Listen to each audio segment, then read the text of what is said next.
Hello. I wanted to start another portion or part of my channel into building a what we call career indicators in your chart. Now, I have a playlist on both, actually, that I'm amending and also building at the same time on career developments. I think it's an exciting time to look at these points and how astrology and branches of astrology or modalities of astrology can help you.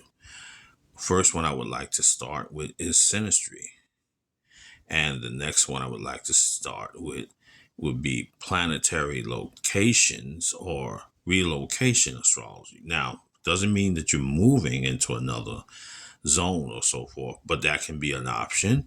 But what we want to look at the synastry first, and the synergy is looking at comparisons in 25 words or less and how to utilize that technique.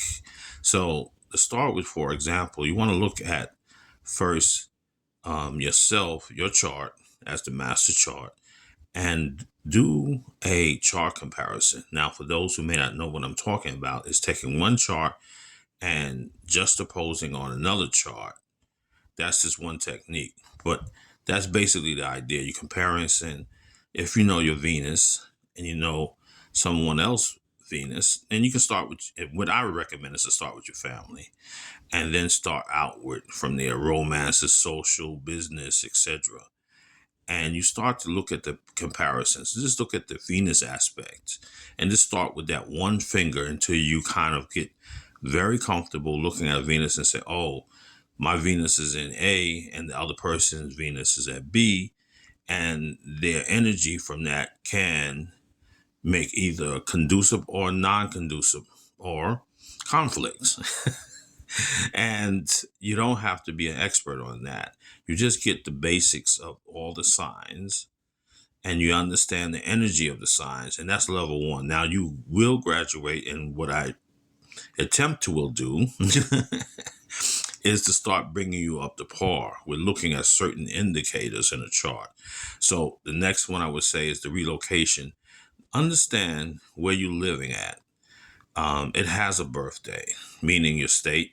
It had a day it was incorporated, and you can start with that and looking at the energy. There's also the energy of countries too, the ones you're born, and some people may at this time may have relocated from the birthplace to another one. So we have those examples. So start to look at that and take the Venus of that country or countries that you may have been or interested in and look at the Venus aspect. Now, this is not the only point in there. We're going to look at some other points in there, but this is just a starter up to give you that. So hopefully you enjoy this. Please like and subscribe. And thank you for the new subscribers for continuing because this shows support, as we all guys know. All right. Thank you.